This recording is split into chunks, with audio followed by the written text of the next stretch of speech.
So, ayun na nga mga kapuhang, no. I make hada chicken form. No, ayan yung manok, no. Tapos, ayan, no. Ayan, meron siya sibuyas na malalaki na hiwa. Tapos may lemon, of course. Then, nilagyan ko siya ng patatas, no. Potato. Syempre, English tayo. Bell pepper, no. Tapos may mga pampalasa na siya. Nilagay ko na yung pampalasa niya. Curry, no. May gano'n siya. Pelfel powder, no? Ayan, so then, meron din siyang, nilagyan ko siya ng olive oil. So, ayan yung olive oil natin, no? Ayan, no? So, ayan.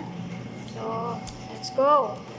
Okay na yan. Then, syempre, na-massage na natin siya, no? Ayan.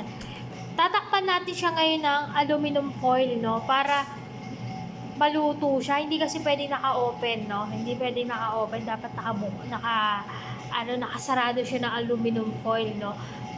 Para maluluto agad, no? So, ilalagay natin to sa oven ng mga I think mga 45 minutes okay na to, no?